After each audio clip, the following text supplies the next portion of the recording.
बिस्मिल्लाहिर्रहमानिर्रहीम। अस्सलाम वालेकुम नाज़रीन, आप देख रहे हैं प्रोग्राम सिटी एट 10 और मैं हूं आपकी मेज़बान अना यूसुफ। इस दुआ और इस उम्मीद के साथ कि अल्लाह ताला हम सब के लिए आसानियां पैदा करे और हमें आसानियां बांटने की तौफीक अता फरमाए। आज के प्रोग्राम का आगाज़ कर लेते हैं और चलते हैं आज के पहले सेगमेंट की तरफ। जान लेते हैं मौसम कैसा रहेगा।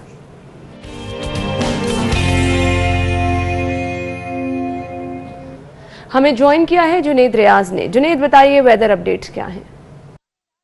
जी, लाहौर शहर के मौसम की अगर बात की जाए तो महकमा मौसमियात के मुताबिक आज लाहौर शहर का मौसम गर्म और खुश्क रहने का इम्कान है। अगर बात की जाए हवाओं की तो आज हमारे 10 से 15 किलोमीटर फ़ी घंटा की रफ्तार से चलती रहेंगी और मौसम खुश्क रहने की वजह से जो है वो गर्मी की शिद्दत में ना सिर्फ इजाफा होगा बल्कि हफ्स भी बरकरार रहेगी। और अगर हवाओं में नमी के तनासब की बात की जाए तो आज हवा में नमी का तनासब जो है सुबह के वक्त 68% जो है वो रिकॉर्ड किया गया है, जबकि शाम के वक्त हवा में नमी का तनासब जो है वो 53% तक जाने का इम्कान है। और हवाओं में नमी का तनासब जो है वो ज़्यादा होने की वजह से जो है वो हब्स की शिद्दत जो है वो बढ़ेगी। और महकमा मौसमियात के मुताबिक आज ज़्यादा से ज़्यादा दर्जा हरारत जो है 38 डिग्री सेंटीग्रेड तक जो है वो जाने का इम्कान है, जबकि सुबह के वक्त कम से कम दर्जा हरारत जो है वो 27 डिग्री सेंटीग्रेड रिकॉर्ड किया गया है। महकमा मौसमियात ने आइंदा 2 से 3 रोज़ तक जो है वो शहर का मौसम खुश्क रहने का इम्कान जाहिर किया है, जिससे ना सिर्फ दर्जा हरारत में इजाफा होगा बल्कि गर्मी की शिद्दत में भी इजाफा होगा। जी ठीक है, thank you so much Junaid, आप हमारे साथ मौजूद थे और आपने बताया कि शहर का मौसम कैसा रहेगा। आगे बढ़ते हैं और टॉप स्टोरी शामिल कर लेते हैं। रात 11 बजे से 1 बजे तक आईजी सीनियर ऑफिसर खुद गश्त करें, चीफ जस्टिस की जानिब से ऐसा कहा गया है।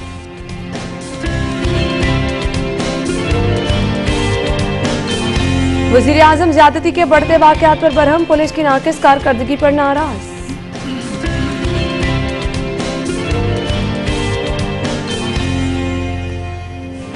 मेयर का नए बल्दियाती निज़ाम डिविजनल हेडक्वार्टर्स मेट्रोपॉलिटन बनेगा, इंतखाब भी बराह रास्त होगा। अब यूरो 3 बसें चलेंगी।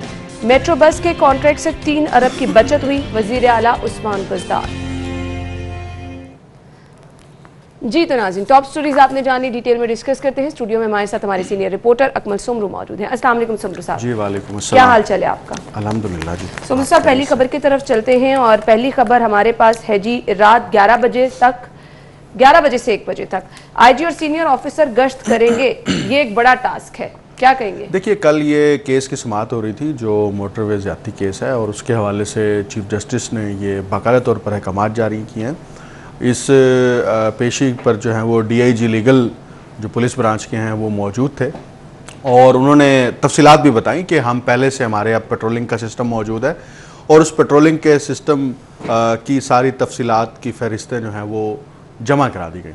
लेकिन चीफ जस्टिस ने भरमी का इजहार किया कि पेट्रोलिंग का एक तो पुराना सिस्टम यानी कि जो अब एग्जिस्टिंग सिस्टम है वो नाकाम हो चुका है, क्योंकि उसमें ये शिकायत भी है और ये ऑब्जर्वेशन भी है कि सीनियर ऑफिसर अमूमी तौर पर पेट्रोलिंग नहीं कर रहे होते और एक्चुअली नहीं कर रहे होते। हाँ, तो वो सब इंस्पेक्टर कर रहा होता है, आपका एसएचओ भी बहुत कम जो है वो, इंस्पेक्टर तो वैसे ही नहीं कर रहे होते ना, आपके सब इंस्पेक्टर जो है वो कर रहे होते हैं। तो उसमें उन्होंने चीफ जस्टिस ने ये कहा कि आईजी समेत जो सीनियर पुलिस ऑफिसर्स हैं वो कहाँ कहाँ का गश्त करेंगे हमें बताएं और आईजी बिलखसूस रात को कहाँ का गश्त करेंगे, इसकी तफसीलात जमा कराएं।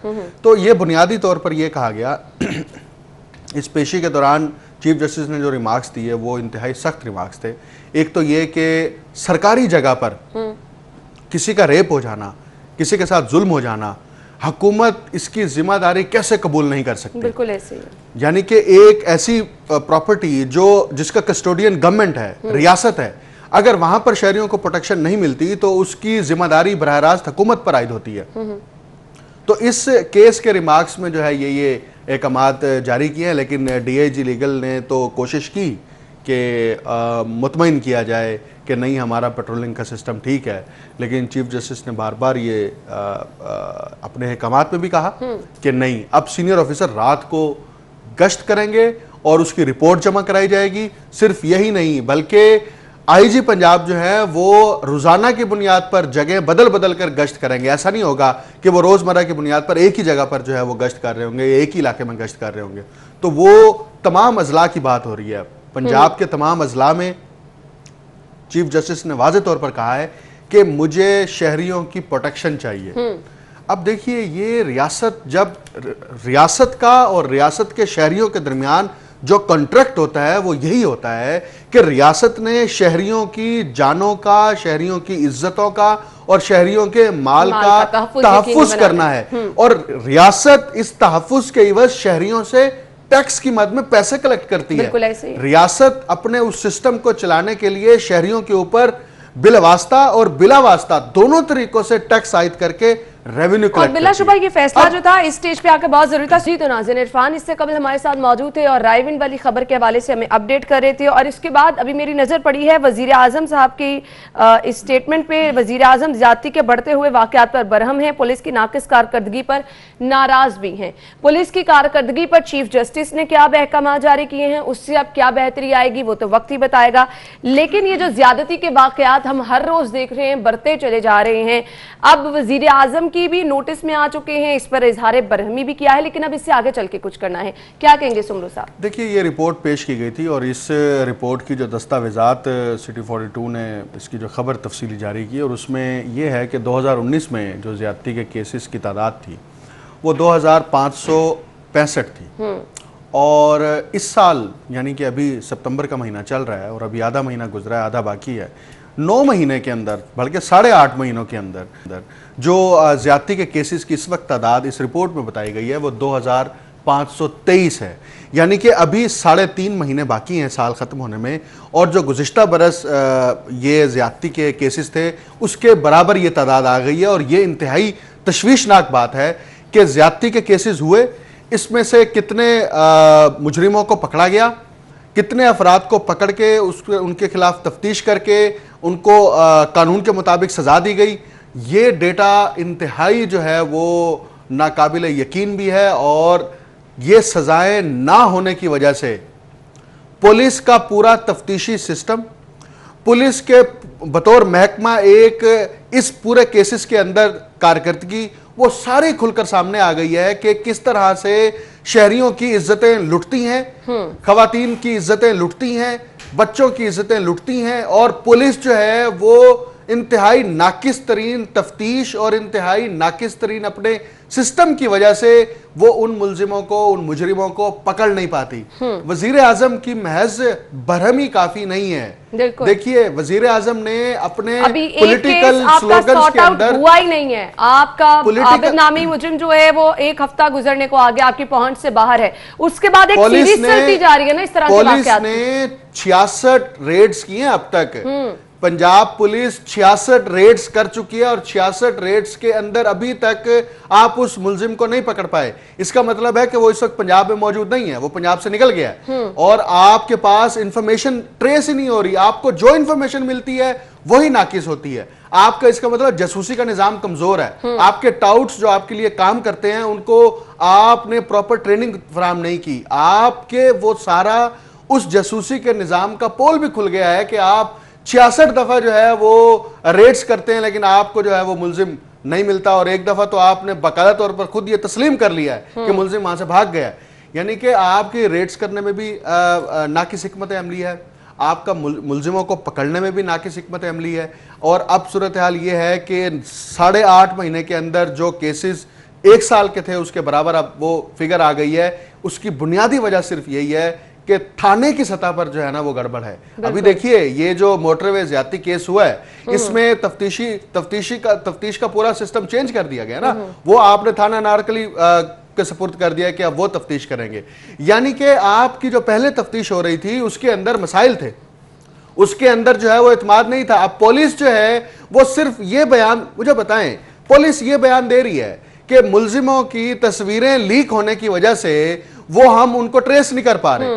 मुलजिमों की तस्वीरें किसने लीक की हैं? वो तस्वीरें कौन लेने वाले थे? तस्वीरें सबसे पहले किसके पास आई? वो तस्वीरें आगे कहां गई? आप उनको उनके खिलाफ तफ्तीश करें, इंक्वायरी करें। अब वो चाहे ज्यादती के वाकयात हैं, चाहे वो चोरियों डकैतियों के वाकयात हैं, शहरी इतना गैर महफूज महसूस करने लगे हैं। ये संतनगर से खबर है जहां पर डाकुओं ने बैंक से निकलने वाले शहरी से 1 करोड़ 60 लाख पूरी जिंदगी की जमा पूंजी ये बनती है किसी की तकरीबन, और सुंदर में मजामत पर शहरी को गोलियां मार दी गई। अब मुझे ये बता दें, ये सिर्फ अब एक दो इलाकों की कहानी नहीं रही है, हर जगह पे यही हो रहा है। शहर के अंदर डकैती के वारदात, कत्ल के वाकयात वो दिन ब दिन बढ़ते ये मामूली बातें रह गई हैं। आपने डकैती मजम्मत पर किसी को गोलियां मार दी, बहुत बहुत मामूली चीजें रह गई। उसकी वजह यही है कि जो जराइम पेशा गिरोह है ना, गिरोह है, ये एक फर्द नहीं काम ही कर रहा होता। बिल्कुल, जो जराइम पेशा गिरोह हैं उनको इस बात का इदराक हो गया है कि पुलिस का मौजूदा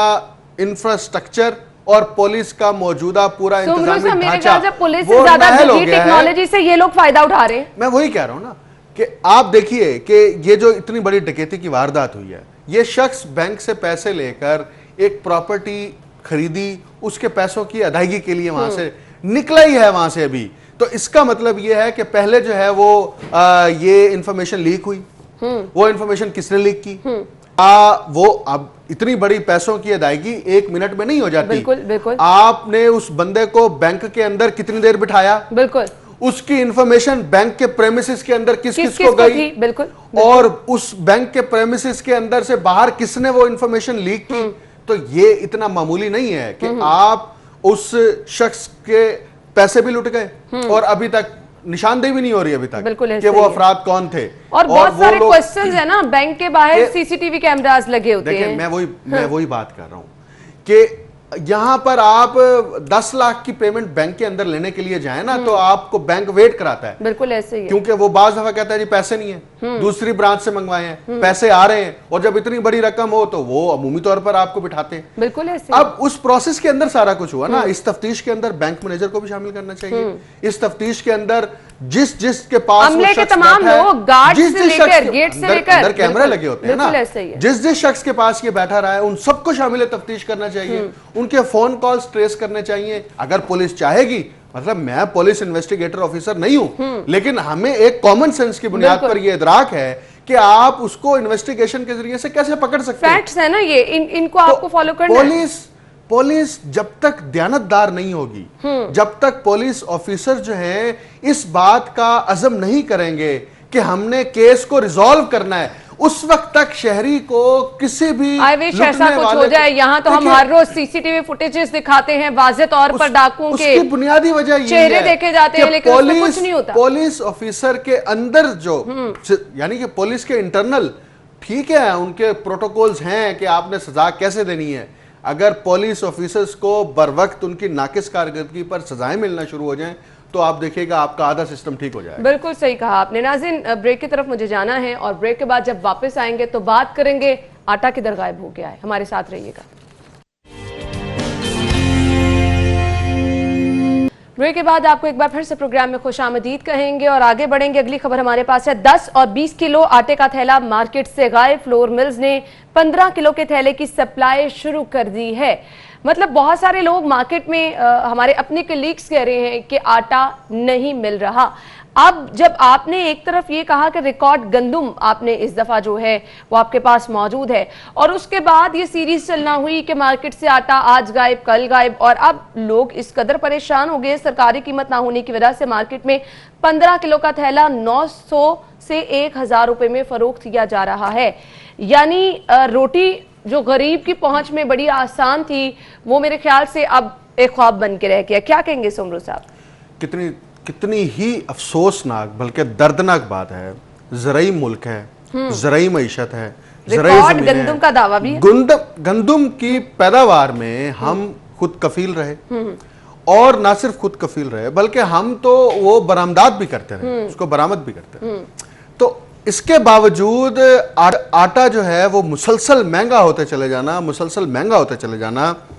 हुकूमत किस महाज की बात करें, जिस मर्जी महाज को खोल लें, हुकूमत उस पर हमें नाकाम नजर आती है, लेकिन इसके बावजूद इंतहाई इत्मीनान और तसल्ली बख्श अपनी कारकर्दगी बताते हैं। कल पार्लियामेंट का मुश्तरका इजलास देख लें, पंजाब असम्बली के होने वाले इजलास देख लें, तो हुकूमत के तमाम अरकान वुज़रा इतने इत्मीनान बख्श जिंदगी गुजार रहे हैं ना कि वो समझते हैं कि इस 2 सालों के दौरान पाकिस्तान को जन्नत बनाने के लिए जो है हमने बहुत सारे इकदाम किए हैं। जिस रियासत के शहरियों को उसकी बुनियादी, हम तो कोई दूसरी बात करते ही नहीं, हम तो ये कहते ही नहीं कि आप चलो ठीक है जी, रोजगार देना, बाकी चीजें देना, गुर्बत खत्म करना, साफ पानी देना, साफ खुराक देना, साफ हवा देना, ट्रांसपोर्ट देना, ये तो हमारे लिए चले, इनके लिए सानवी चीजें हैं। और भाई उसको रोटी तो दे दो, और उसको गंदुम तो दे दो, उसको सस्ता आटा तो दे दो। आपने गंदुम के ऊपर जो किसानों से गंदुम की खरीदारी से लेकर, और अब गंदुम को आप जो फैक्ट्रियों तक आपने उसकी जो तरसील की, उस तक से लेके अब तक इसके ना प्रतिस्पर्धा मुहर्रकात बता दें अब क्या है, सरकारी कीमत नहीं है, मतलब ये क्या है? नहीं, क्या आपकी नाकिस प्लानिंग है, गफलत है, आप खुद कुछ नहीं करना चाह रहे हैं? ये वजह नहीं है। वजह ये है कि ये ना तजर्बाकार है। वजह ये है कि इनको इस बात का इदराक ही नहीं था कि गंदुम की खपत कैसे होगी, और गंदुम की कीमत को या आप आटे की कीमत को कंट्रोल करने के लिए जो आटा मिले हैं उनको कैसे आपने काबू में रखना है। आप चक्की के ऊपर अब जाएं, मैं खुद चक्की से आटा लेने जाता रहा, 60 रुपए किलो मिलता था, ये चंद महीनों पहले की बात है। अब वो 75 और 80 तक पहुंच गया है, और वो मुसलसल कीमत उसकी बढ़ती चली जा रही है। जहां पर ज्यादा वो है उनकी इजारादारी है, या वो ज्यादा कानून की को तस्लीम नहीं करते, वहां वो 100 रुपए किलो भी बेच रहे हैं। ऐसे ही। तो मुझे ये बताएं, पंजाब, मैं वैसे एक हवाले के तौर पर बता रहा हूं, पंजाब फूड अथॉरिटी ने यह फैसला किया था, और बल्कि उसकी तशहीर भी की थी, कि हम फोर्टिफाइड आटा जो है ना वो शहरियों को देंगे जिसके अंदर मुकम्मल ग़िज़ाइयत होगी, और हम वो तमाम आटा मार्केट में फरोख्त नहीं होने देंगे जिसके अंदर ग़िज़ाइयत नहीं है, जो भूसा है, जिसके अंदर से तमाम चीजें निकाल ली जाती हैं, और उसके बाद एंड पर जो है वो भूसा जो है वो हमें पेट भरने के लिए दिया जाता है। फूड अथॉरिटी ने तो ये कहा था, हमें क्या पता था कि इनका प्लान ये है कि आटा ही गायब कर दो। हम तो चलो वो भूसा आम आवाम और आम आदमी खा रहा था, मजदूर खा रहा था, वो भूसा भी आपने छीन लिया उससे। लोग पेट तो भर रहे थे, पेट भर रहा था सिर्फ, उसके अंदर ग़िज़ाइयत और ताकत नहीं है। आपके वजीर आज़म पाकिस्तान बार बार ये कहते हैं, माल न्यूट्रिशन का वो नारा लगाते हैं, और वो उसके ऊपर लंबे चौड़े लेक्चर्स देते हैं। वो बुनियादी जो चीज है, जो गंदुम है और उसका आटा है, पहले तो वो फराहम नहीं किया जा रहा, और अगर वो फराहम किया जा रहा है तो इंतहाई नाकिस। उसको जब टेस्ट खुद पंजाब फूड अथॉरिटी ने किया तो मालूम हुआ तो इसके अंदर तो ग़िज़ाइयत ही नहीं है, ये तो इसका तो इंसानी जिस्म को कोई फायदा ही नहीं है, ना ये कुव्वत बख्श है, ना ये ताकत बख्श है। तो सवाल ये है कि हुकूमत को, ये मुतलका महकमे के वजीर को ये चाहिए कि खुदारा महज मीटिंग्स तक महदूद ना रहें, आप मिलों के दौरे करें, आप जाके ग्राउंड रियलिटीज़ देखें। आप फील्ड में जब तक नहीं निकलेंगे आपके पास फर्स्ट हैंड इंफॉर्मेशन नहीं आएगी। जब तक आप इंफॉर्मेशन के लिए रिलाय करेंगे उन अफराद पर जो खुद पीछे से मिले हुए हैं, तो उस वक्त तक आपके पास करेक्ट इंफॉर्मेशन नहीं आएगी। आप खुद जाकर आई विटनेस करें, खुद जाकर जायजा लें कि क्या गंदुम को स्टोर तो नहीं किया जा रहा, क्या मिलों के अंदर जो उनको एहदाफ दिए गए हैं कि रोजमर्रा की बुनियाद पर इतने की आटे की प्रोडक्शन होगी, क्या वो हो रही है, वो आटे की तरसील मार्केट के अंदर हो रही है। आप डेटा के लिए जब तक अपने प्राइमरी सोर्स खुद नहीं बनेंगे उस वक्त तक आप स्ट्रॉन्ग स्ट्रेटेजी नहीं बना सकते। तो ये फेलियर्स के वो बुनियादी इशारे हैं जिसका खुमियाजा अल्टीमेटली आवाम को भुगतना पड़ रहा है, जिसका खुमियाजा आम आदमी को भुगतना पड़ रहा है। इनको क्या है, इन्होंने तो सरकारी खाते से खाना खाना है, सरकारी मीटिंग्स में खाने खाने हैं। इनकी तो पार्टियां ही बहुत ज्यादा होती हैं जो इनको बड़े लेविश किस्म के खाने खिला देती हैं। आम आदमी को कौन खाना खिलाएगा? उसने तो सारा दिन जो मेहनत मजदूरी करनी है, दोपहर को उसी में से खाना खाना है, शाम को उसी में से खाना खाना है, तो उसको तो कोई वो जो है सपोर्टर नहीं है। आपको तो बहुत सारे लोग मिल जाएंगे। तो खुदा का वास्ता है, आप इस आवाम का दर्द रखते हैं तो कम से कम उनको बुनियादी जरूरत जो रोटी है वो तो उनसे मत छीने। महंगी रोटी दे रहे हैं, तंदूरों की सूरत हाल ये 15 रुपए का नान हो गया। इस मामले पे सिर्फ इन्होंने ऐलान किया था, बढ़ सकते हैं, इन्होंने ऐलान किया था कि 15 रुपए का नान नहीं फरोख्त करने देंगे, हम जो मर्जी हो जाए, आप जिस मर्जी तंदूर पर चले जाए, 15 रुपए का नान फरोख्त हो रहा है। आप देखें कि आप प्राइस के ऊपर भी कंट्रोल नहीं कर पा रहे, और आप उसकी तरसील के मामला भी ठीक नहीं कर पा रहे। इधर तो नाकिस प्लानिंग है, खमियाजा आवाम भुगत रही है। कुछ जबरदस्त प्लानिंग भी सीएम साहब ने सोच रखी है, और अब वो ये कह रहे हैं कि अब यूरो 3 बसें चलेंगी। मेट्रो बस के कॉन्ट्रैक्ट से 3 अरब की बचत हुई। तो ये फैसला कैसे देखते हैं आप? कल ये बाकायदा तौर पर चीफ मिनिस्टर ने ये ट्वीट्स भी किए थे और उसमें बताया कि 568 रुपये फ़ी किलोमीटर के हिसाब से प्रीवियस गवर्नमेंट ने जो है वो कॉन्ट्रैक्ट किए थे, और हम अगर डॉलर की 2012 के कॉन्ट्रैक्ट का वो हवाला दे रहे थे, और अगर हम उसके हिसाब से कॉन्ट्रैक्ट करते तो ये बहुत महंगा होना था। लेकिन हमने डॉलर की कीमत बढ़ने के बावजूद, पाकिस्तानी रुपए डीवैल्यू होने के बावजूद हमने ये पैसे बचाए हैं और कॉन्ट्रैक्ट जो है उससे भी कम पैसों पे किया। तो ठीक है, खुशाइन बात है। हमें तो सिर्फ इस बात से सरोकार है कि शहर के अंदर जो है ना, आपने आराम से कह सुमरू साहब, ठीक है मतलब देखो मैं इसलिए कह रहा हूँ, बड़ी चीज है, देखो मैं इसलिए मान लें आप इसको, देखो मैं इसलिए कह रहा हूँ कि हमें तो इस बात से गर्ज है कि शहर की सड़कों के ऊपर, शहर की सड़कों के ऊपर जो है वो बसें चलें। हाँ। हमें इस बात से गर्ज है जो चिंगची दिन भर फराटे भर भर के उन्होंने गदर मचाया है शहर के अंदर, शोर अलग, आलूदगी अलग, उससे हमें जो है वो निजात हासिल है। आप देखें कि आप नहर के इस तरफ लाहौर जो है उसकी शक्ल कुछ और है, नहर के उस तरफ की लाहौर की शक्ल कुछ और है। वहां पर आपको पसमानदगी दर पसमानदगी नजर आएगी, और नहर के इस तरफ आएंगे आपको महसूस होगा अच्छा इतना खूबसूरत लाहौर है और यहाँ पर इतनी जो है वो चीजें ऑर्गेनाइज्ड हैं। तो आप शहर की सड़कों पर जरूर बसें चलाएं, आप मुआहिदात से इसको अमली जामा पहनाएं। सुमरू साहब, ये वक्त की अहम जरूरत है। पब्लिक ट्रांसपोर्ट हमारे शहर में जिस तरह से जबरदस्त थी, हमारी यूनिवर्सिटियों की जितनी भी सारे रूट्स खत्म कर दिए, वही ना, आपके जबरदस्त इंतजाम। एलटीसी सिर्फ जो है कागजों में मौजूद है। बिल्कुल, एलटीसी जो सड़कों पर नजर आनी चाहिए थी वो दफ्तरों तक पहुंच गई है। आपकी स्पीडो बस सर्विस पे इतने सारे लोग सफर करते थे, आपने वो बंद कर दी है। मतलब आपने ट्रांसपोर्ट का निजाम बुरी तरह से मुतासर करके रख दिया है। गाड़ियां इतनी महंगी, हर किसी की सकत नहीं है गाड़ी खरीदने की, वो तो ख्वाब ही बन के रह गए। मैं वही बात कर रहा हूँ, कौन सा महाज उठाएंगे? जिस मर्जी महाज पर उठा लें, या हर महाज के ऊपर नाकाम हो रहे हैं, हर महाज पर नाकाम हो रहे हैं। मैं इसलिए अक्सर प्रोग्राम में कहता हूं कि 5 साल बाद जो है ना ये इबरत बन जाएंगे। इनको इस बात का अंदाजा नहीं है कि पब्लिक के अंदर इस वक्त कितनी रिजेंटमेंट्स है, पब्लिक के अंदर कितना रद्द अमल है। देखें, आप इतना मत दबाएं कि वो चीज फट जाए। बिल्कुल, आप एक हद तक दबा सकते हैं, एक हद तक प्रेशराइज कर सकते हैं, लेकिन आप जब हद से बढ़ जाएंगे तो फिर यही पब्लिक आपके गिरबान पकड़ेगी, अमली तौर पर गिरबान पकड़ेगी, वोटों के जरिए से आपका गिरबान पकड़ेगी। अब आवाम के सब्र का पैमाना एक्चुअली लबरेज हो चुका है। ब्रेक लेते हैं, ब्रेक के बाद आपको ज्वाइन करते हैं। ब्रेक के बाद आपको एक बार फिर से खुशामदीद कहेंगे और अगली खबर की तरफ जाएंगे। अगली खबर हमारे पास है जी, चिड़िया तोते कैद करके बेचने वालों के खिलाफ अब कार्रवाई होगी और चीते को मारने पर भी पाबंदी लगा दी गई है। 18 साल बाद होने वाले Punjab wild life management board के इजलास में ये अहम फैसले किए गए हैं। कैसे देखते हैं इन फैसलों को सुमरू साहब? पहली बात तो ये है कि 18 साल तक बोर्ड का इजलास ना हो, ये एक बड़ा सवाल है। इस पर तो पूरा का पूरा जो है ना वो केस बनता मतलब 18 साल जो कुछ हो रहा है उसका कोई जिम्मेदार नहीं है। 18 साल तक इस बोर्ड के मेंबरान यकीनन तनख्वाहें लेते रहे, मरात लेते रहे, सब कुछ लेते रहे। पहले तो इनके ऊपर जो है ना आप पूरी की पूरी चार्जशीट बनाए ना कि 18 साल में कौन कौन से लोग इसके मेंबरान रहे हैं और बोर्ड का इजलास क्यों नहीं हुआ। ये इतनी मामूली बात नहीं है, ये इंतहाई गैर मामूली बात है कि एक हुकूमत का इदारा है, उस इदारे का इजलास ही नहीं हो रहा। अब आते हैं उस मौजू की तरफ जो फैसला किया गया है कि चिड़िया तोते जो हैं वो फरोख्त नहीं करने देंगे। अच्छा, इस पे तो शहर के अंदर थी।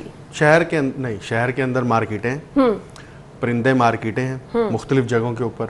उन परिंदा मार्केट के अंदर तोते फरोख्त होते हैं, उसमें चाहे आम तोते हों, चाहे ऑस्ट्रेलवी तोते हों, चाहे बहुत आला नस्ल के तोते हों, मुख्तलिफ क्वालिटीज़ के तोते हों, मुझे बहुत ज़्यादा नाम नहीं आते, या वहाँ पर चिड़ियाँ हों, खूबसूरत चिड़िया हों, चाहे वो पाकिस्तान की हों या किसी और मुल्क में रहने वाली हों, तो आप वो मार्केट के अंदर बेचते हैं। इसका मतलब ये है परिंदे मार्केट में आप इन चीज़ों पर पाबंदी लगा रहे हैं तो वो क्या बेचेंगे? कबूतर बेचेंगे। यानी आप चाहते हैं कि कौम जो है वो कबूतरबाजी की तरफ जाए।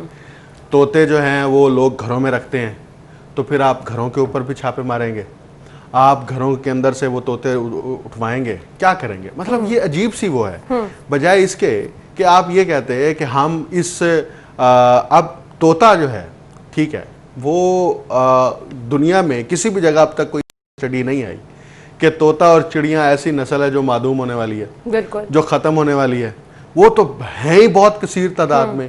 उनकी जो पैदाइश की शरह है वो तो बहुत ज्यादा है।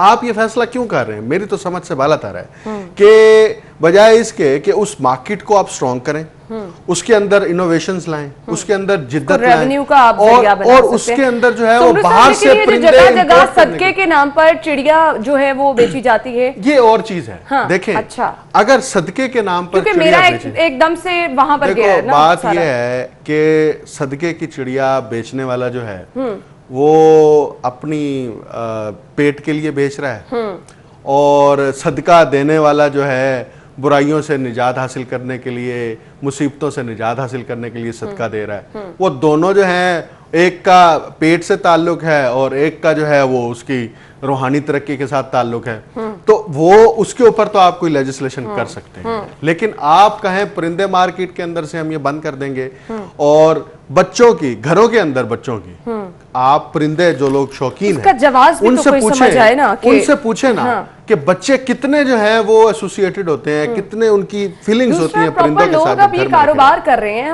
हमने खुद इस पे बहुत सारे लोगों को देखा है कि आप घर में परिंदे जो है वो रख लेते हैं और फिर उसको बाकायदा तौर पर अपना कारोबार बना लेते हैं। तो जब इसकी कोई रीजन नहीं है सच, तो फिर इस पर देखें, वाइल्ड लाइफ के अंदर वो एनिमल्स जिनकी नस्ल मादूम होने का अंदेशा होता है, उसके ऊपर इस तरह के सख्त फैसलों का इतलाक किया जाता है। या तो इसके ऊपर ये पूरा पॉलिसी डॉक्यूमेंट तैयार करें कि ये बताएं कि हम कौन से तोते और कौन सी चिड़ियां, किस नस्ल की चिड़ियां जो है उनको कैद करने की इजाजत नहीं देंगे।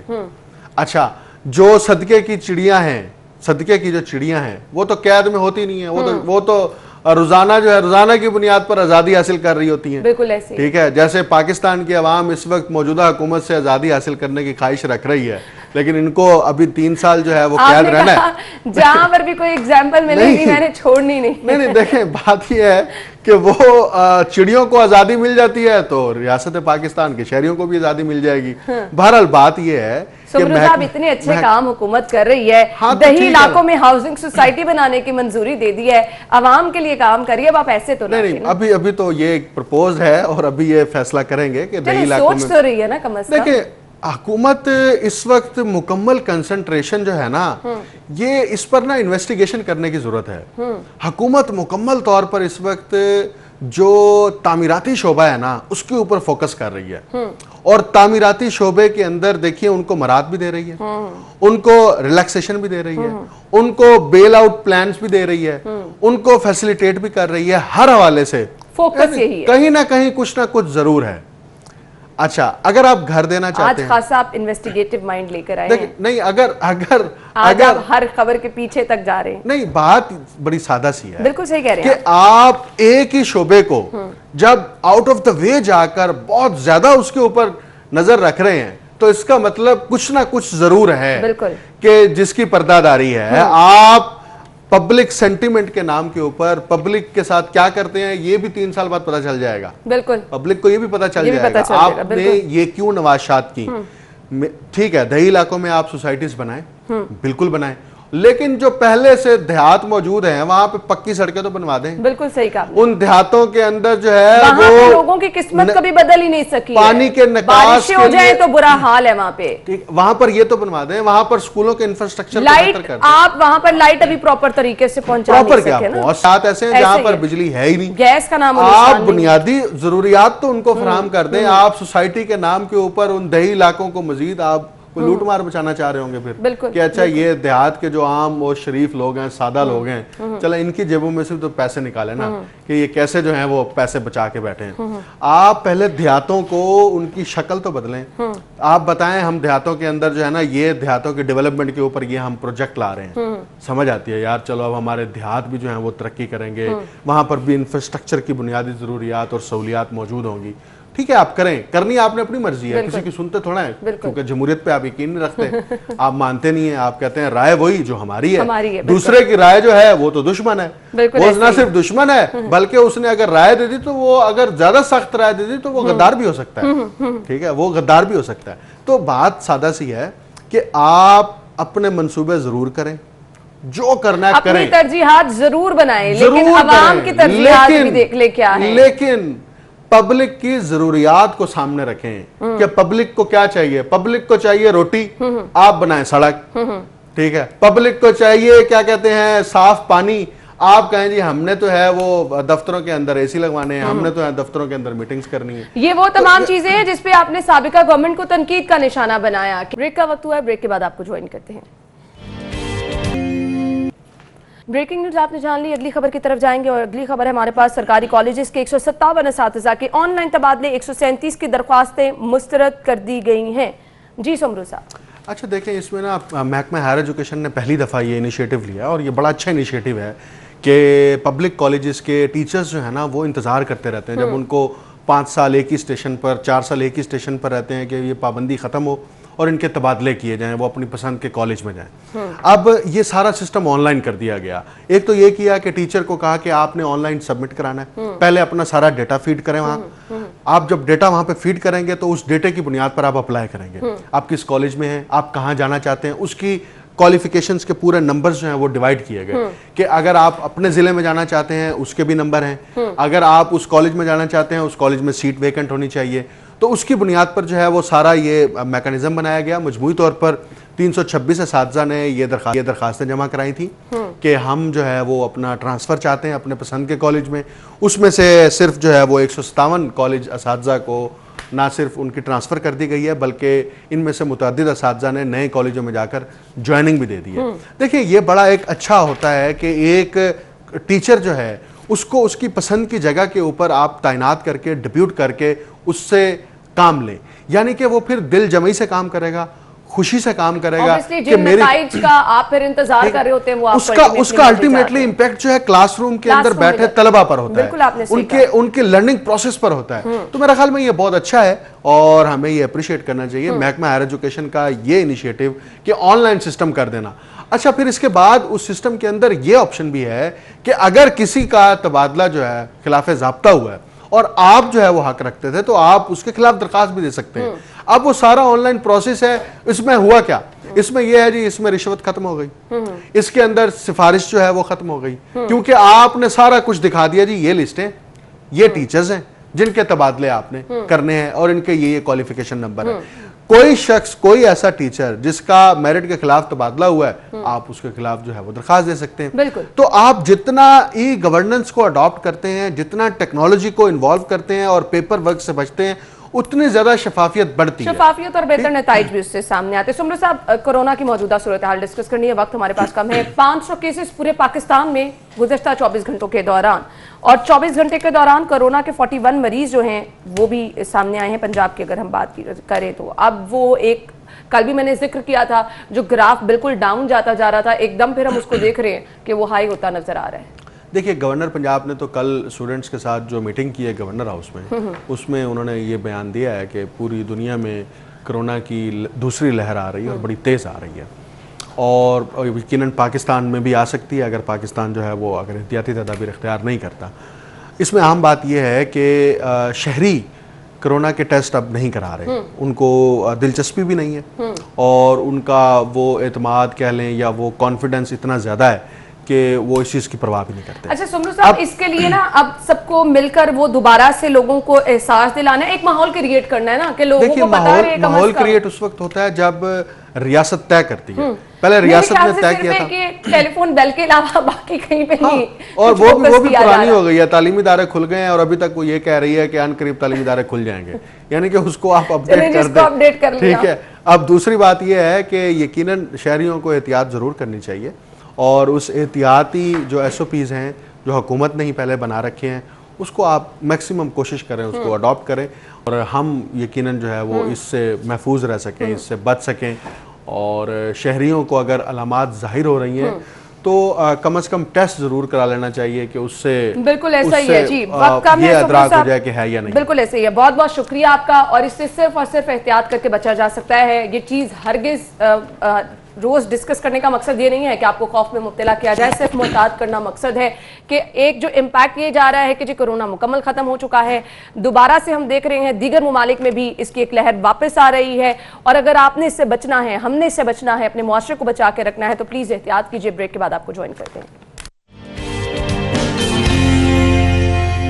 ब्रेक के बाद प्रोग्राम में आपको एक बार फिर से खुशामदीद कहेंगे और प्रोग्राम के इस हिस्से में हम कुछ बात करने वाले हैं हमारे तालीमी निज़ाम में नकाइस हैं या फिर नहीं, क्योंकि बहुत सारे पढ़े लिखे लोग ऐसे हैं जिनके पास स्किल्स कुछ नहीं है, डिग्रियां उनके पास मौजूद हैं, उनको नौकरी कहीं नहीं मिल रही है। अब ये नकाइस किस चीज़ के हैं? तालीमी निज़ाम के, खुद उस पर्सन के, क्योंकि एक्चुअली वो बहुत लाइक फाइक था, अपनी क्लास में नुमाया हमेशा रहा, फिर बोर्ड में पोजीशन आप हासिल करते रहे, लेकिन क्यों आपको नौकरी के लिए इतनी परेशानी का सामना करना पड़ता है? अब हमारे तालीमी निज़ाम की तरफ आ जाएं तो हमारा तालीमी निज़ाम हमें सिखा क्या रहा है, ये एक बहुत बड़ा सवाल है। क्योंकि अगर हम 16 साल 17 साल 18 साल पढ़ने के बावजूद कुछ सीख नहीं रहे, हमारे हाथ में कोई हुनर नहीं है, हमारे पास कोई ऐसा हुनर नहीं है जिसकी बुनियाद पर हम मार्केट में जाएं और कोई ना कोई काम कर सके, तो फिर उस तालीम का फ़ायदा क्या है? तो किस तरह से हम तालीम के साथ साथ स्किल्स की तरफ ध्यान दे सकते हैं, वो कौन सी ऐसी चीज़ें, इस पे हम बात करेंगे। हमारे साथ मौजूद है मोटिवेशनल स्पीकर और उस्तादों के उस्ताद, और उन्हीं से जान लेते हैं कि क्यों स्टूडेंट्स के पास स्किल्स नहीं है। कासिम अली शाह साहब ने हमें ज्वाइन किया है। अस्सलाम वालेकुम। वालेकुम सलाम। क्या हाल चाल है? बिल्कुल ठीक ठाक, अल्हम्दुलिल्लाह। सबसे पहले आप तो उस्ताद हैं, बहुत सारे बच्चों को, स्टूडेंट्स को पढ़ाते भी हैं, मुझे बताइएगा इतने लाइक फाइक स्टूडेंट्स होते हैं, स्किल्स उनके पास नहीं होती हैं, क्यों ऐसा है?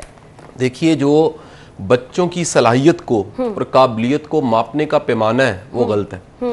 मैं बड़े अरसे से ना ये बात कर रहा हूँ, और मेरा ख्याल है मुझ जैसे कई ऐसे बाशऊर लोग होंगे जो तालीम के निज़ाम पे क्रिटिसाइज करते हैं, तो एग्जामिनेशन सिस्टम को ज़रूर क्रिटिसाइज करते हैं। बिल्कुल आपने सही। हमारा तालीम का निज़ाम और तालीम के निज़ाम में एग्जामिनेशन सिस्टम वक्त के साथ साथ मजीद बदतर हो गया।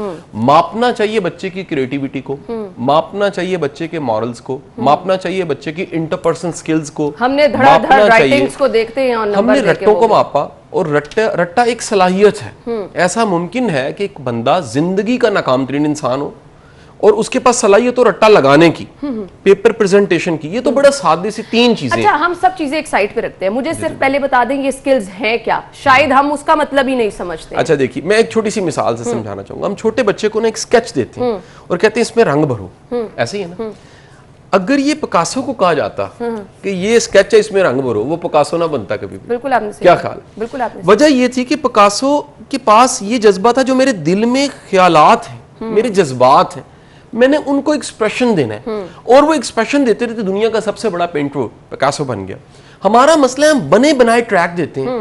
कुल्लू का बैल होता है ना, उसकी आंखों पे टोपी चढ़ी होती है, वो चल चल के थक जाता है, पूरा दिन चलता है, लेकिन दायरे का सफर करता है। दायरे का सफर। हम तालीम के निजाम के जरिए अपनी 12 करोड़ यूथ को दायरे का सफर करवा रहे हैं, और इस दायरे के सफर की वजह से ना क्रिएटिविटी है, ना इनोवेशन है, और ना हम रिसर्च को, इनोवेशन को इनकरेज करते हैं। बिल्कुल सही। आपके मुल्क में करोड़ों अरबों रुपए का फंड होगा रिसर्च का, लेकिन नतीजा कोई नहीं है।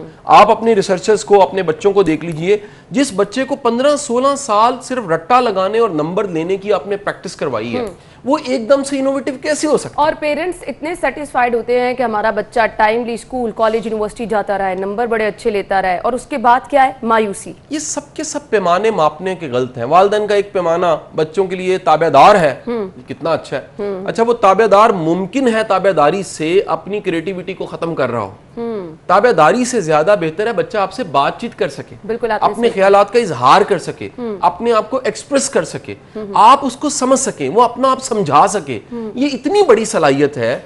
हम इसको ताबेदारी से जिस दिन से बड़ा समझना शुरू हो जाएंगे, तो मुमकिन है ताबेदारी मुनासिब मिले, लेकिन बच्चे आपके काबिल आपको दिखना शुरू हो जाएंगे। सो आज दुनिया, एक फोरम की बात करूंगा, 2018 में वर्ल्ड इकोनॉमिक फोरम्स ने कुछ क्वालिटीज की, सलाहियतों की बात की, और ये सारी की सारी वो सलाहियतें थीं जिनके बारे में कहा जा रहा है कि ये जिसमें भी होंगी वो तरक्की करने लग पड़ेगा। उसमें टॉप पे जो सलाहियत है, ये स्किल है, वो है क्रिएटिविटी की, कि किसी भी प्रॉब्लम को कितना क्रिएटिव वे में आप हल करते हैं। बिल्कुल ऐसे। अच्छा, जो लाइफ के प्रॉब्लम है ना, वो किताब के प्रॉब्लम से मुख्तलिफ है। बिल्कुल ऐसे। किताब में आप फिसागोरस का मसला पढ़ते हो, पैथागोरस पढ़ते हो, लेकिन लाइफ के प्रॉब्लम है दो लोगों को मैनेज कैसे करना है, इस आने वाले चैलेंज को कैसे मैनेज करना है, कोई जिंदगी में प्रॉब्लम ऐसा आ गया, हर्डल आ गई है, उस हर्डल का सामना कैसे करना है, अगर तकलीफ आ गई है उस पेन को कैसे मैनेज करना है, ये किताब में नहीं लिखा हुआ। फिर उन्होंने दूसरी स्किल बताई है, उन्होंने कहा जी पीपल मैनेजमेंट, और ये हम प्रोग्राम शुरू करने से पहले भी डिस्कस कर रहे थे। कुछ लोगों को डॉट जोड़ने आते हैं, उनको पता है किसको किससे कैसे जोड़ा जाए, तो वो डॉट जुड़ने से मसले हल होने लग पड़ते हैं। ये जो फेसबुक का मालिक है मार्क जुकरबर्ग, ये इसने कोई कंप्यूटर इजाद नहीं किया था, बिल्कुल वही कंप्यूटर, वही एक लोग और वही आइडियाज पकड़ के उसने एक सोशल मीडिया क्लब फेसबुक बना दिया। और दुनिया में इस वक्त वो कह लीजिए लीडिंग है, बड़ा एक एंटरप्रेन्योर है। और उसकी जो बनाई हुई एक ऐप है या वेबसाइट है जिसे फेसबुक आप कहते हैं, उससे दुनिया मुस्तफीद हो रही है। तो जो मौजूद रिसोर्सेज थे उनको और लोगों को जोड़ने का काम ये हम बच्चों को नहीं सिखाते। सो बच्चे टीम बिल्डिंग नहीं सीखते, वो रिसोर्स मैनेजमेंट नहीं सीखते, वो ह्यूमन रिसोर्स मैनेजमेंट नहीं सीखते, वो लीडरशिप नहीं सीखते।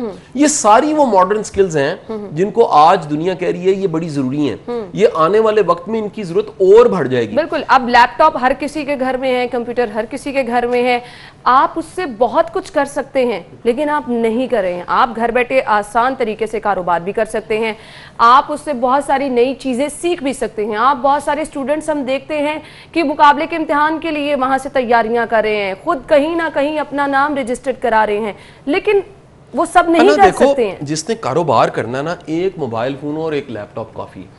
ई कॉमर्स का दौर जा रहा है और मैं इस पेंडेमिक में मैंने प्रैक्टिकली देखा।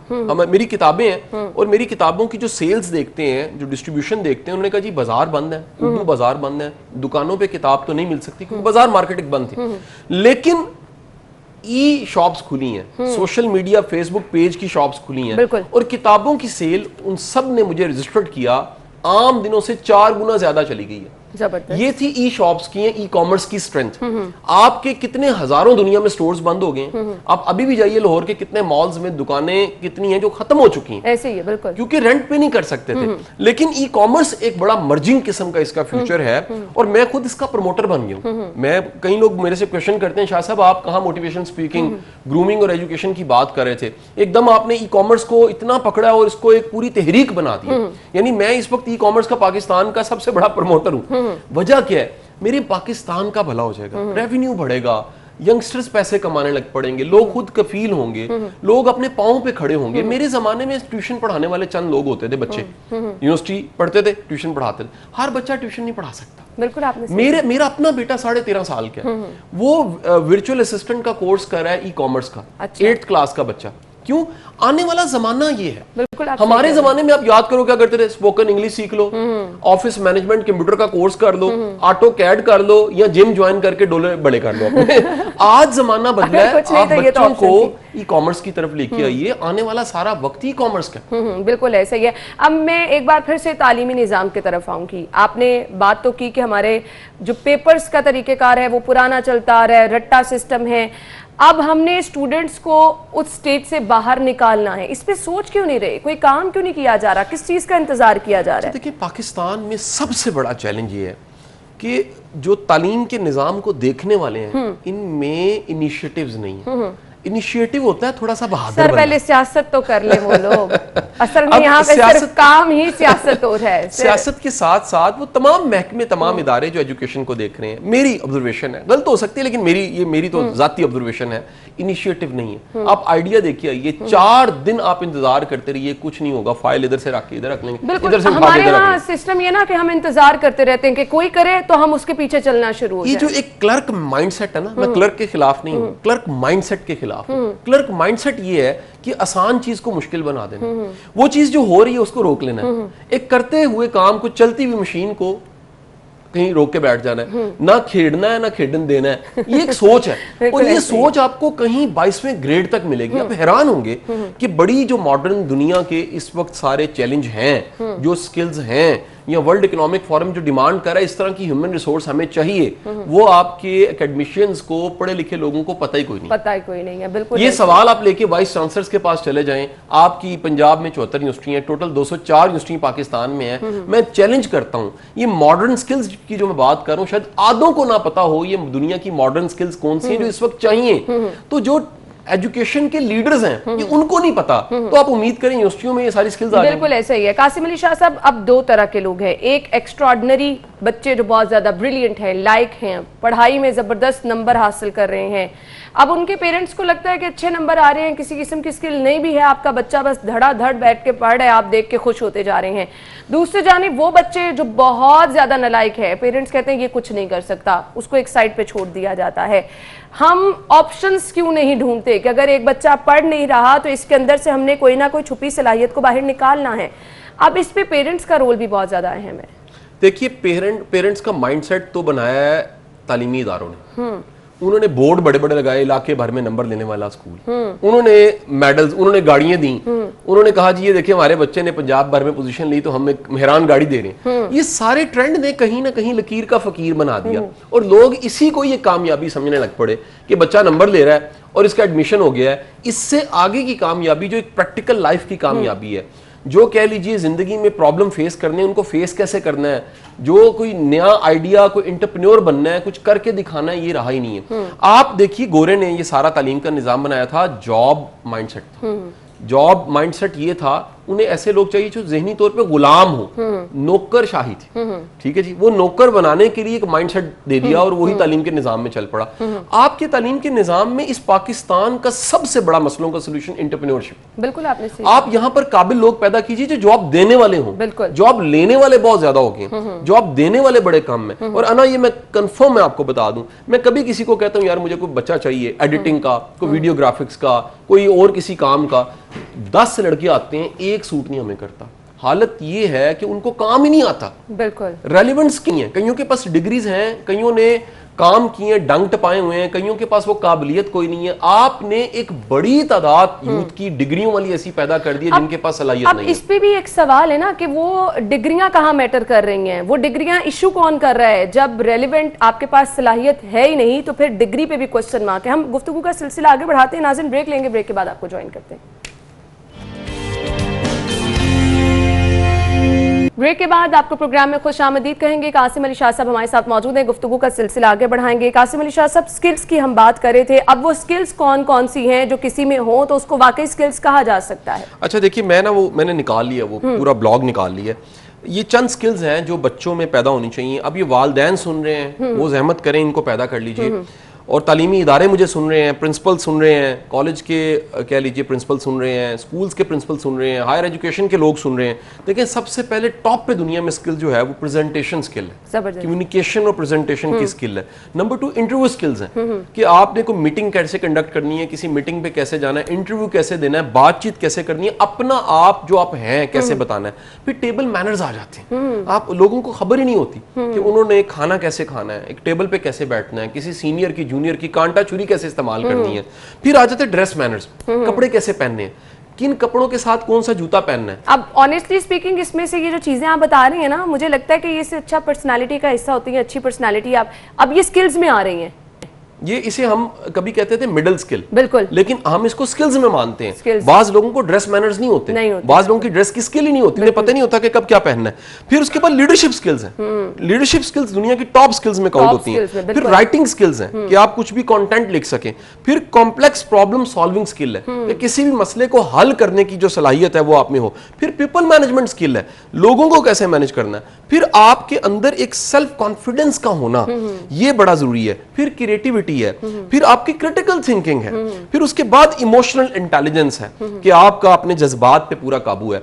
आपको पता है कि मैंने कहां पर गुस्सा करना है, आपको अपनी नजर पे गिरफ्त है, आपको अपने जज्बात पे गिरफ्त है, आप भरे हुए इंसान हैं। आप मतलब वो पंजाबी में कहते हैं राल नहीं टपक रही हर वक्त आपकी, या वो गुस्से की हो या मोहब्बत की हो। बिल्कुल, बहुत सारे ऐसे लोग हैं ना कि जबरदस्त सलाहियत होती है उनकी काम करने की, गे और गुस्से में वो इतने आगे हैं कि अपना सारा काम खराब करके बड़े बड़े काबिल लोगों के कैरेक्टर अच्छे नहीं होते। फिर उसके बाद डिसीजन मेकिंग स्किल, जब आप फैसला करते हैं तो आने वाले वक्त पे असरार पड़ते हैं। बड़े लोग छोटे छोटे फैसले नहीं कर पाते।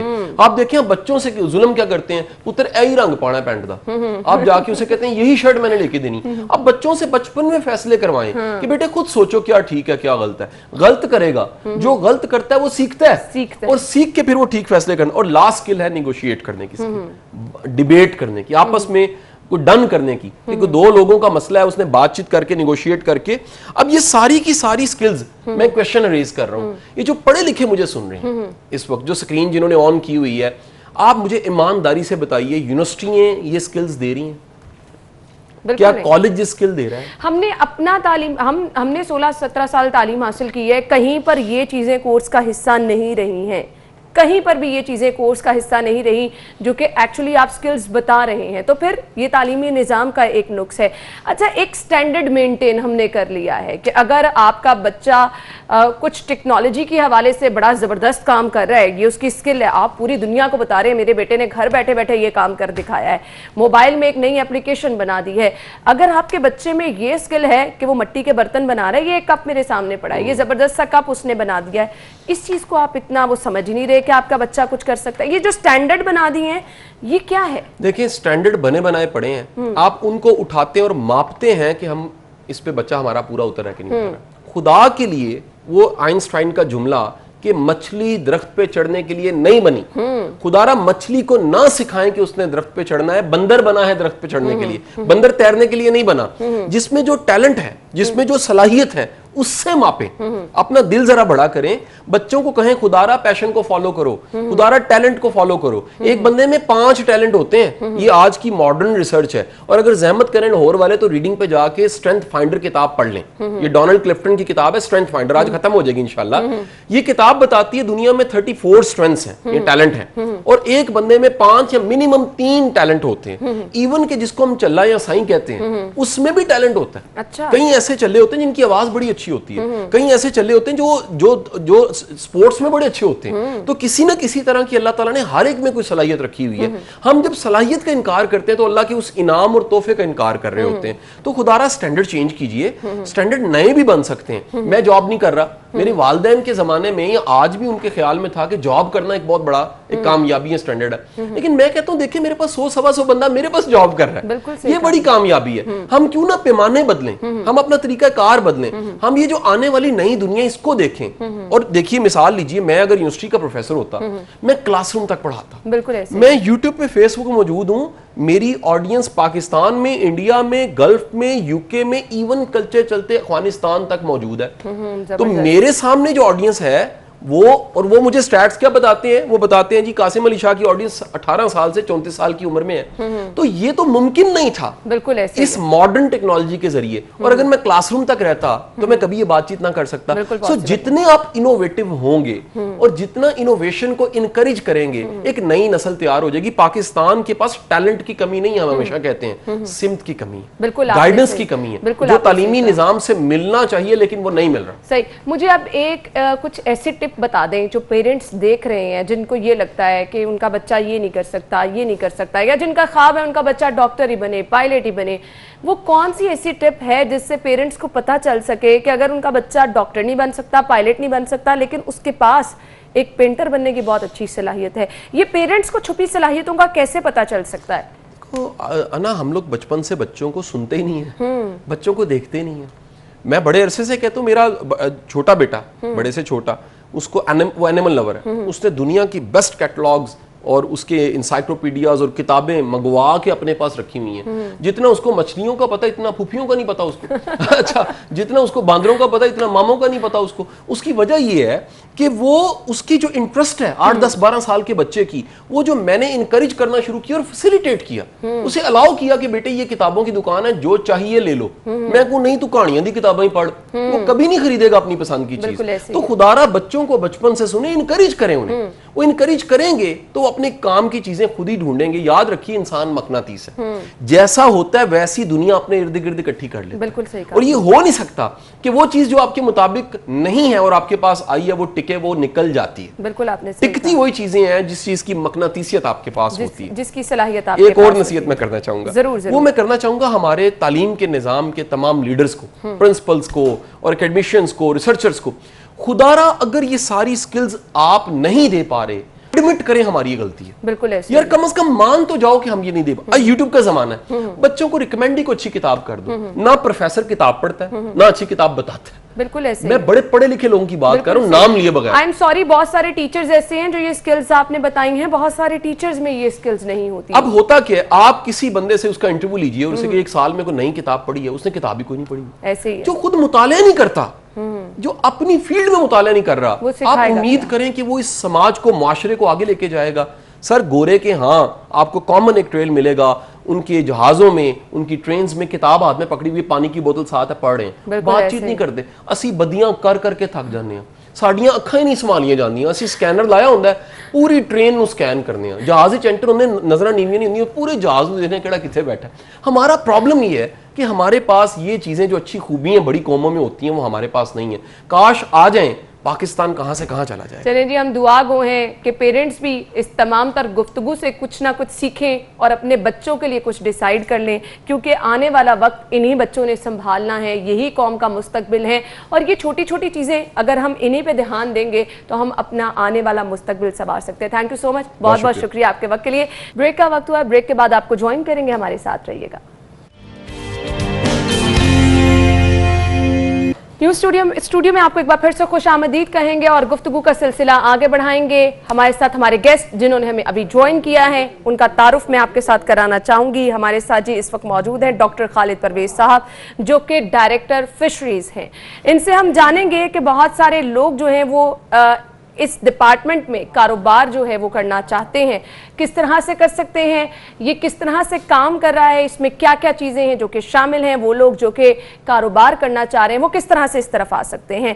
तो सबसे पहले मैं हमारे मेहमान का तारुफ आपके साथ कराना चाहूँगी। अस्सलाम वालेकुम जी। वालेकुम क्या हाल चाल है आपके? जी शुक्र अल्लाह। थैंक यू सो मच, बहुत बहुत शुक्रिया। मुझे बताइएगा, आप फिशरीज डिपार्टमेंट से हैं, फार्मिंग, ब्रीडिंग और मछलियों का सारा वो ख्याल रखना, प्रॉपर तरीक़ेकार, किस तरह से इसको देखते हैं, आप लोग आफ्टर करते हैं? मैम ये एक नहायत प्रॉफिटेबल बिजनेस है और ख़ास तौर पे उन इलाकों में, देहाती इलाकों के अंदर जहाँ पे हमारे पास बहुत ज़्यादा लैंड रिसोर्सेज मौजूद हैं। इसके अलावा एक वसी पैमाने पर पाकिस्तान के अंदर जो एक्वेटिक रिसोर्सेज हैं, जो पानी के रिसोर्सेज हैं, वो यहाँ पे मौजूद हैं, जिनको वो के बिल्कुल अनटैप्ड है, इनको इस्तेमाल नहीं किया गया। अगर हम इनको यूज़ कर सकें एक्वाकल्चर के लिए, फिशरीज डेवलपमेंट के लिए, तो ना सिर्फ मुल्क में हम प्रोटीन की जो ग़ज़ाई कमी है उसको पूरा कर सकते हैं, बल्कि लोगों को एक रोज़गार, अच्छा रोज़गार जो है वो प्रोवाइड कर सकते हैं। हम नाज़रीन, रिपोर्ट आपने देखी। खालिद साहब, ये पूरा प्रोसेस क्या है ये आपने बताया। अब बहुत सारे लोग जो हैं वो ये कारोबार करना चाहते हैं, तो ये कारोबार करना क्या आसान है? क्या क्या चीज़ें हैं जिसका आपको ख्याल रखना पड़ता है? ये कारोबार करना जो है ये नहायत आसान है एज़ कम्पेयर टू अगर हम दूसरे लाइफ स्टॉक को देखते हैं या ब्रायलर फार्मिंग को देखते हैं, उसके अंदर बहुत सारे रिस्क इन्वॉल्व है। लेकिन ये जो पूरा एनवायरनमेंट था जो अभी हमने देखा भी है इस रिपोर्ट में, ये बहुत ज़बरदस्त था। हर चीज़ की एक एक लोकेशन बनाई गई है, तो इसके बारे में भी मुझे डिफाइन कीजिएगा। जी हाँ, तो ये हैचरी को के अंदर जो है कंट्रोल्ड कंडीशन के अंदर जो सीड प्रोडक्शन है वो की जाती है।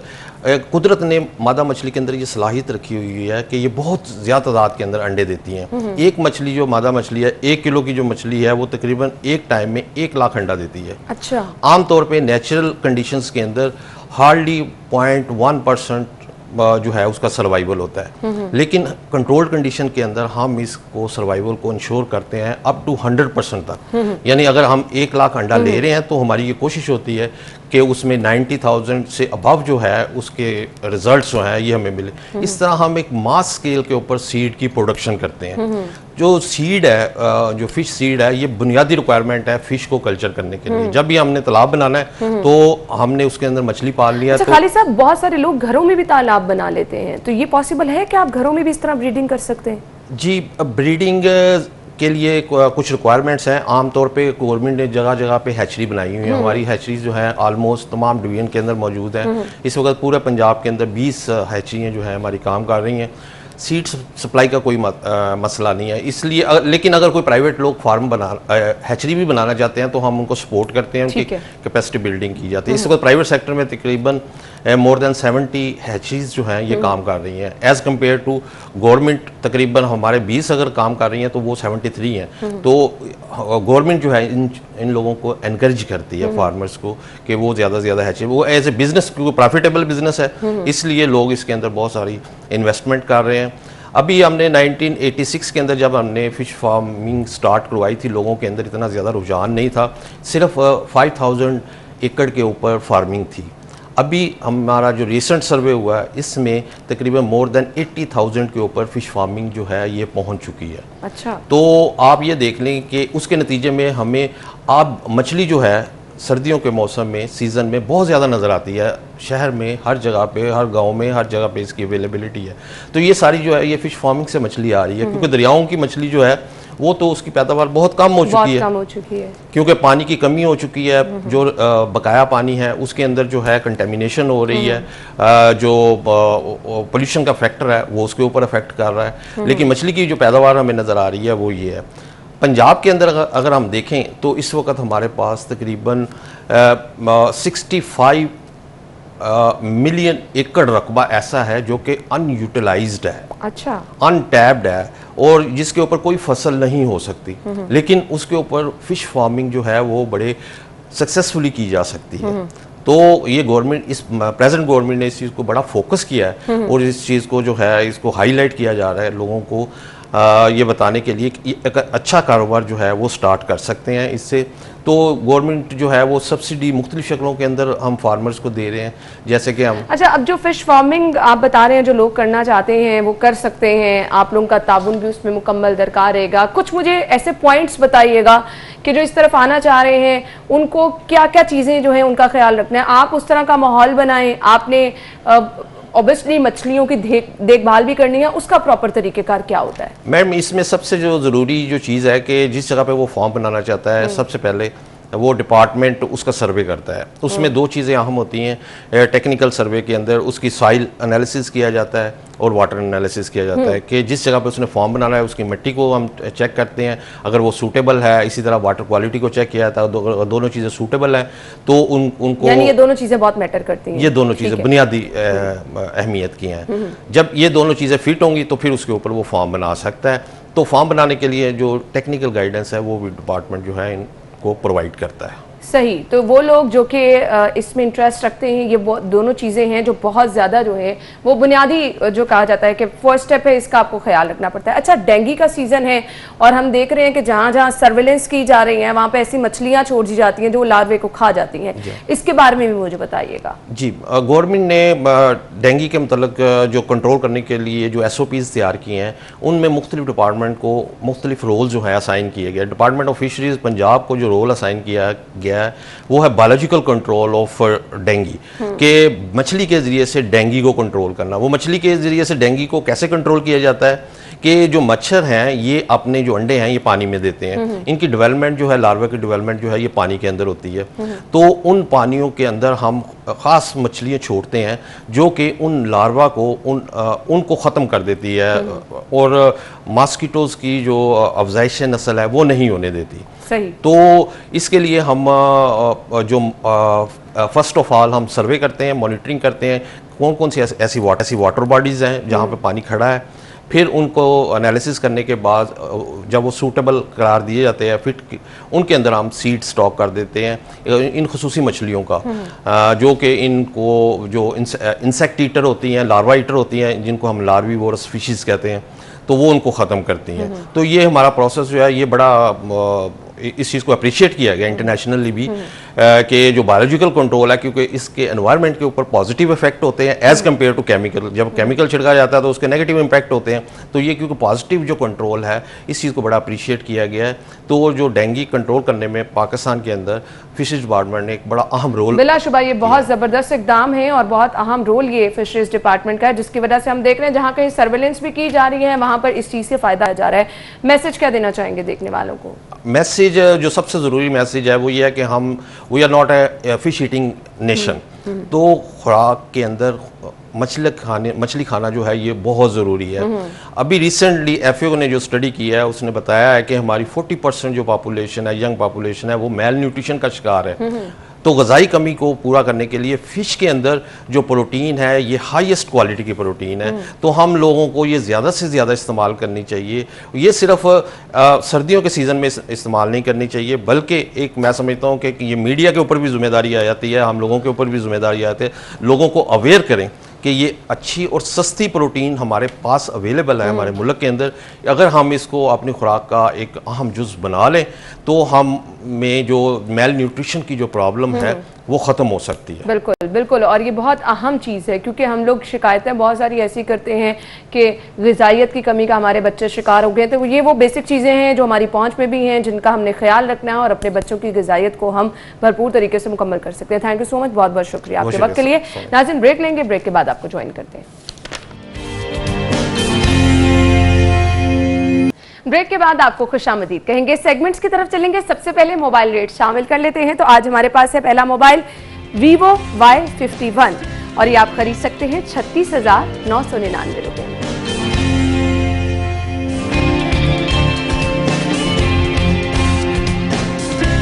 नेक्स्ट मोबाइल है Oppo A92 और इसकी प्राइस है 39,999 रुपीज।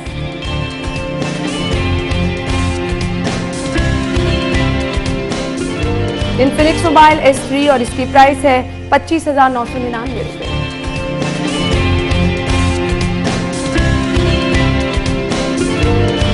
नेक्स्ट मोबाइल है Lenovo Vibe S1 Lite और इसकी प्राइस है 26,000 रुपए।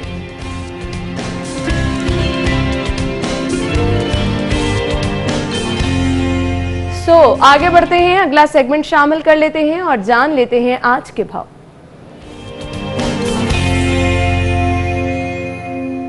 हसन मार्केट में मौजूद हैं। हसन, बताइएगा मार्केट में सूरत हाल क्या है, सब्जियों की कीमतें क्या हैं आज? जी बिल्कुल, शहर में अगर सब्जियों की कीमतों की बात की जाए तो कीमतों में कोई कमी जो है वो नज़र नहीं आती और महंगाई का जंग जो है वो बेकाबू होता जा रहा है। मुनाफाखोर माफिया हुकूमत से ज़्यादा ताकतवर नज़र आता है क्योंकि शहर के जिस भी इलाके में चले जाएँ वहाँ पे मनमानी कीमत पे सब्जियों की फ़रोख्त धड़ल्ले से जारी है। अगर कीमतों की बात की जाए तो शहर के मुख्तलिफ इलाकों में जो टमाटर हैं वो 80 से लेकर 120 रुपये फ़ी किलो तक फ़रोख्त किए जा रहे हैं। लहसुन 300 से 350, जबकि अदरक जो है वो 700 से लेकर और 750 रुपये तक फ़रोख्त की जा रही है। इसी तरह से लीमू जो है वो 180 रुपये फ़ी किलो तक फ़रोख्त किए जा रहे हैं। प्याज जो है वो 60 से 70, जबकि आलू जो है वो 80 से 90 रुपये फ़ी किलो में ही फ़रोख्त किए जा रहे हैं। इसी तरह से जो मौसमी सब्जियां हैं उनकी कीमतों में भी कोई कमी नज़र नहीं आती। शहरियों का कहना है कि हुकूमत को चाहिए कि वो कम अज़ कम अपने जारी करदा सरकारी नरखामे के मुताबिक शहर भर में सब्जियों की फ़रोख्त को यकीनी बनाएं ताकि आम शहरियों को महंगाई के इस दौर में कुछ रिलीफ जो है वो मिल सके। उनका ये कहना है कि शहर में मुनाफाखोर माफिया सरगर्म है और जो प्राइस कंट्रोल मजिस्ट्रेट्स हैं या हुकूमती इदारे हैं वो कीमतों को कंट्रोल करते हुए नज़र नहीं आते। जबकि दूसरी तरफ अगर बात की जाए ब्रायलर की कीमत की तो गुज़िश्ता रोज़ की निस्बत आज मुर्गी के गोश्त की कीमत में 4 रुपये फ़ी किलो की कमी देखी जा रही है, जिसके बाद शहर में मुर्गी का गोश्त 219 रुपये फ़ी किलो जो है मुकर्रर किया गया है। जबकि इसके साथ साथ अगर बात की जाए फार्मी अंडों की तो फार्मी अंडों की कीमत भी 137 रुपये फ़ी दर्जन पर मुस्तहकम है। ठीक है हसन, आपका शुक्रिया। आप सब्जियों की कीमतें बता रहे थे, आगे बढ़ेंगे। मीट रेट्स क्या है मैं आपको बताऊंगी। ज़ेनिथ शॉप पे अगर आप जाएंगे तो यहाँ से आप बीफ पर केजी खरीद सकते हैं 450 रुपीज़ में। बीफ मिन्स आपको मिलेगा 850 रुपीज़ में। मटन पर केजी मिलेगा आपको 1350 रुपये में और मटन मिन्स आप खरीद सकते हैं 1650 रुपये में। और इसके बाद गवर्नमेंट रेट के मुताबिक जिंदा मुर्गी मार्केट में अवेलेबल है 151 रुपीज़ में। इसका बना हुआ गोश्त आपको मिलेगा 219 रुपए किलो में।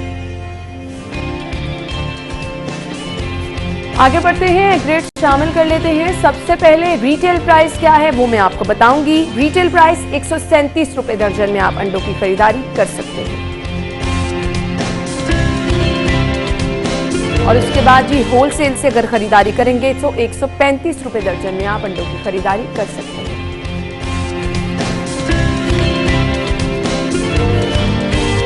और इसके बाद गोरमे पे अगर आप जाएंगे तो 136 रुपए दर्जन में आप अंडों की खरीदारी कर सकेंगे।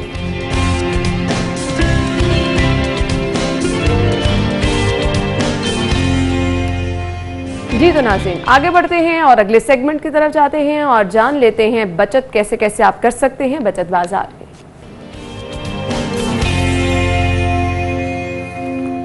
सेल्स कहां कहां लगी हैं, ब्रेकआउट पे अगर आप जाएंगे फ्लैट 50% ऑफ है, आप जा सकते हैं और शॉपिंग कर सकते हैं।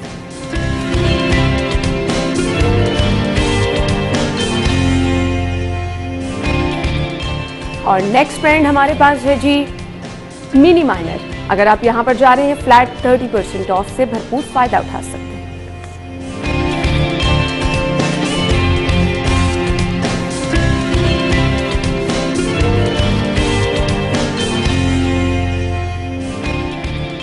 जी तो कारफोर अगर आप जाएंगे प्रमोशन पर क्या क्या चीजें अवेलेबल हैं उनका जिक्र कर लेते हैं। लॉरियल पेरिस हमारे पास है जी एक्सपेंसिव वाइट परफेक्ट है और इसकी कीमत क्या है जी? 1299 रुपए।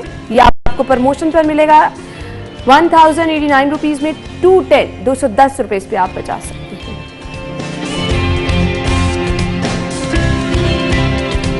नेक्स्ट है जी Dettol antibacterial multi surface cleaner और इसकी रिटेल प्राइस है 570 रुपए। प्रमोशन पर ये 492 रुपए में मिलेगा आपको। 78 रुपए इस पे आप बचा सकते हैं।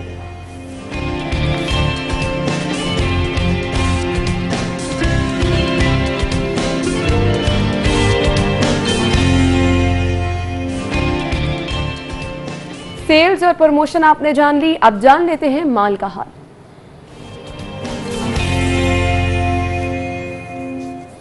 करेंसी रेट्स क्या है, एक नजर डालते हैं।